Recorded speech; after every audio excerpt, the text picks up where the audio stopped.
এই বাসায় তো মনে হয় থাকে, দেখি তো আছে কি রুমে। ভাই আপনাকে তো চিনলাম না, উকি ঝুঁকে মারতেছেন কেন? ভাই জীবন আছে, এই বাসায় জীবন থাকে না। ও জীবন ভাই থাকে তো। জীবন ভাই আপনি কি হন? ভাইয়া আমি জীবনের গ্রামের চাচাতো ভাই। জীবন কোথায়? জীবন ভাই তুই একটু ওয়াশরুমে গেছে, তাই আমি ডাকতেছি। জীবন ভাই, এই জীবন ভাই। এই কি হয়েছে, ডাকস কা? ভাই আপনার গ্রাম থেকে লোক আসছে, দুঃসম্পর্কে চাচাতো ভাই। ও বাথরুমে গেছে জীবনে। তুই বসতে বল, আমি আসতেছি। আচ্ছা ভাই, আপনি ভিতরে এসে বসেন। ঠিক আছে ভাই, যাই একটু বসি, অনেক দূর থেকে আসছি, শরীরটাও ক্লান্ত আমার, একটু বসে জিরায়, জীবন আসুক। ভাই আপনি তো গ্রামে থাকেন, গ্রামে কেমন ঠান্ডা পড়ছে? ভাই প্রচুর ঠান্ডা পড়ছে, আর আমরা পঞ্চগড় থাকি না, পঞ্চগড় তো হিমালয় পর্বতের সাথে, ওদিকে অনেক ঠান্ডা ভাই। তো আপনার ভাই শীতের কাপড় কই? আরে ভাইয়াকে কিভাবে বলবো, আমার তো শীতের কোনো কাপড়ই নাই। ভাই আপনি দেখা মনে হইতেছে না যে আপনার ওদিকে অনেক ঠান্ডা, আপনি যেভাবে চলাফেরা করতেছেন। আসলে ভাই ঠান্ডার কাপড় তো। আরে কে আইছে রে? আরে নয়ন ভাই, তুই এইখানে? জীবন, কিরে ভাই কেমন আছিস তুই? ও জীবন ভাই বাইরে টয়লেট থেকে। হ্যাঁ রে ভাই, আমি ভালো আছি, কিন্তু তোর এই অবস্থা কেন? তোর শীতের জামা কই? শীতের কাপড় পরে আসবি না? আচ্ছা গ্রামের তাহলে চাচা চাচি কেমন আছে? আর তুই যে আসবি আমাকে তো 1 মিনিট ফোন দিয়ে আসবি, তোর জন্য একটু খাবারের ব্যবস্থা করতাম। আসলে ভাই ফোনে না ব্যালেন্স নাই রে, এই জন্য আমি তোকে ফোন দিতে পারি নাই, তোর কাছে একটা দরকার আসছিলাম আমি। আচ্ছা বল, চাকরি টাকরি করবি নাকি? তোকে তো অনেক আগে থেকেই বললাম তুই গ্রাম বাদ দিয়ে ঢাকা শহরে আয়, তোকে একটা চাকরি নিয়ে দেই। এখন কি চাকরি বাকরি করার জন্য আসছিস নাকি? চাকরি করলে ঢাকা শহরে ভালোভাবে চলতেও পারবি, গ্রামেও টাকা পাঠাতে পারবি। না রে ভাই জীবন, আমায় দিয়ে কোনো চাকরি হবে না, তুই তো জানোস আমি গ্রামের ছেলে, তেমন লেখাপড়া করি নাই, আর তুই যে লেখাপড়া করছিস, তোর যে যোগ্যতা, আমি কি আর তোর মতো চাকরি বাকরি পাবো? আরে চিন্তা করিস না, তোর ভাই আছে না, চাকরি করলে বল, তোর একটা ব্যবস্থা করে দিব আমি। না রে ভাই চাকরি লাগবে না, আসলে আমি তোর কাছে আরেকটা কাজের জন্য আসছিলাম, কিভাবে যে বলবো এই ছেলেটার সামনে। লোকটাকে আমাকে দেখা ভয় পাচ্ছে। কিরে নয়ন, চুপ হয়ে আসিস কেন? শরম লাগতেছে? আরে ও তো আমার ছোট ভাইয়ের মতো, সমস্যা নাই, ওর সামনেই বলতে পারিস। ভাই রে তুই তো জানোস না, বাবার শরীরটা খুবই খারাপ, অসুস্থ হয়ে গেছে বাবা, ওনাকে মেডিকেলে ভর্তি করে দিয়েছি, ওনার চিকিৎসা করতে 1 লাখ টাকা লাগবো, আমি কষ্ট মষ্ট করে 50,000 টাকা জোগাড় করছি।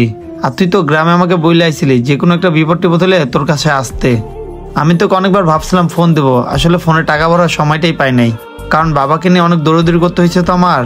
তুই যদি কিছু মনে না করস, আমায় 30-40 হাজার টাকা দিতে পারবি? আর তুই তো ঢাকায় থাকস, তোর তো অনেক বন্ধু বান্ধব আছে, দেখ না ভাই কারো কাছে নিয়ে আটিয়া তোর কাছে থাকলে মিলা জিলে দেস না আমারে। আর তুই তো ভালো চাকরি বাকরি করস, চিন্তা করিস না, আমাকে কয়েকটা মাস সময় দিস, আমি তোর টাকা পরিশোধ করে দেবো। আরে ভাই, তুই আমার কাছ থেকে এমন একটা সময় টাকা চাইতেছস, এই সময় তো হাত একেবারে খালি। আর তাছাড়া আর কিছুদিন আগে আমি একজনারে 1 লক্ষ টাকা ধার দিছি, তুই যদি আমাকে 2 দিন আগে ফোন দিয়ে বলতি, তাহলে আমি তাকে টাকাটা না দিয়ে তোকে দিতাম। বাইরে তুই একটু টাকাটা চাইতে লেট করে ফেললি, আর এখন আমার হাতে তেমন টাকা পয়সাও নেই, থাকলে তোর দিতাম। আচ্ছা যাই হোক, তো চাচার কি এমন অসুস্থ হয়েছে, এত টাকা পয়সা লাগবে? আর বলিস না রে ভাই, আব্বা যখন গরু নিয়ে হাল চাষ করতে গেছিল না, তখন গরু সাপ দেখে দৌড় মারছে, আব্বার পায়ে দড়ি পেঁচায় আব্বা তখনই পড়ে গেছে, পড়ে যাওয়ার পর আব্বার পায়ের হাড় ভেঙে গেছে, এটাই রদ দিয়ে জোড়া লাগাতে ডাক্তার বলছে 1 লাখ টাকা লাগবে। আহারে, তোকে কপালটা কতই খারাপ, আল্লাহ কি ভালো মানুষদের উপর এরকম বিপদ দেয়? দেখ ভাই, মন খারাপ করিস না, পারলে আমি তোকে টাকা পয়সা দিয়ে হেল্প করতাম, তবে আমার কাছে 2-3 হাজার টাকা আছে, সেটা লাগলে তুই নিতে পারিস। না রে ভাই জীবন, টাকা লাগবে না, তোর কাছেই তো এখন নাই, তুই ঢাকা শহর থাকস, তোরও তো চলতে ফিরতে কষ্ট হবে। আচ্ছা তাহলে আমি এখন চলে যাই, দেখি বড় খালার বাসা যাই, বড় খালার কাছ থেকে কিছু টাকা পয়সা পাই নাকি। আচ্ছা ঠিক আছে, তাহলে যা, আর ওরা তো ভালো বিজনেস করে, আর কি হয় না হয় ঠিক আছে আমাকে জানাস কিন্তু। আচ্ছা জীবন যাই রে ভাই, আমার বাবার জন্য পারলে দোয়া করিস, আর ভাই আপনিও পারলে আমার বাবার জন্য দোয়া করেন। আচ্ছা ভাই, আপনার বাবার জন্য আমি মন থেকে দোয়া করবো যেন তাড়াতাড়ি সুস্থ হয়ে যায়। আচ্ছা ভাই, তাহলে সাবধানে যাস। হ্যাঁ আচ্ছা ভাই চলে যাই, জীবনের কাছে থাকলে তো ঠিকই দিত আমার টাকা। কোথা থেকে যেগুলো আসে, বিপদ পড়লে আমাকে স্মরণ করে। আরে জীবন ভাই, আপনি মিথ্যা কথা বললেন কেন? কালকে না দেখলাম আপনি কার কাছ থেকে 1 লাখ টাকা নিয়ে আসছেন, কার কাছ থেকে আপনি 1 লাখ টাকা পাইতেন, কালকে নিয়ে আসছেন, আপনার বাগে কেন আপনি মিথ্যা কথা বললেন? আরে নাইম বলিস না, এরা হইতেছে 1 নাম্বার লুবি, ঠিক আছে? দেখতেছে আমি একটু ভালোভাবে চলতেছি ফিরতেছি, এখন আইসে বাবার অসুস্থ, টাকা লাগবে, ওদের অভ্যাসটাই এমনই, অজুহাতের কোনো শেষ নেই। ওদের জন্য কি আমি ঢাকা শহরে এত পরিশ্রম করে টাকা কামাই? তাড়াতাড়ি নিচে নামি যায় টাকা পাবো ফোনে। আরে ফোন কই আমার, ফোনটা মনে ভিতর থেকে হয়েছে, আচ্ছা ফোনটা নিয়ে আসি যা। আর তুই দেখ, ঢাকা শহরে কতদিন ব্যাচেলার রুম নিয়ে আসি, এর মাঝে কোনো আত্মীয় স্বজনে খোঁজ খবর নিছে? আর যখনই তাদের বিপদ আসে তখনই তারা আমার বাসায় চলে আসে যে ভাই টাকা লাগবে। আচ্ছা তুই বল, আমি কি ঢাকা শহরে টাকার গাছ লাগাছি? কি ব্যাপার জীবন এসব কি বলতেছে? আর তুই তো জানোস না, ওই রকম আত্মীয় স্বজনেরা বিপদে পড়লেই খোঁজ নেয়, তাছাড়া নেয় না। আচ্ছা ভাই, যাই হোক, ভাইটি তো আপনার আত্মীয় ছিল। এই যে বালিশের নিচে টাকা, এখান থেকে তো কিছু টাকা আপনি দিতে পারতেন। টাকা থাকতেও মানা করলো। তুই আবার আমার টাকা ধরছিস কেন? তুই জানোস না এই টাকা দিয়ে আমি একটা গাড়ি কিনবো? দেখি তো এখানে টাকা পয়সা সব ঠিকঠাক আছে কিনা। কত শখের গাড়িটা কতদিন পর কিনবো। না, টাকা সব ঠিক আছে। আসলে আত্মীয়রা সবসময় নিজের স্বার্থই বুঝে। ভাগ্য ভালো, ওই ছোট লোকের বাচ্চা এই টাকাগুলো দেখে নেই, দেখলে তো ঘর থেকেই বের হতো না। ভাই আপনি কাজটা ভুল করছেন। আরে আবার কে? আরে উনি দেখি। আরে বাদ দে তো নাইম। আরে নয়ন তুই?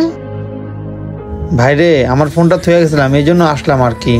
আরে লোকটা মনে হয় সব কথা শুনে ফেলছে। ও আচ্ছা, তাই নাকি? এটা তোর ফোন ছিল? আচ্ছা নে নে, সাবধানে যাস কিন্তু। আচ্ছা রে ভাই, আর ভালো থাকিস, নিজের খেয়াল রাখিস, ঠিক আছে?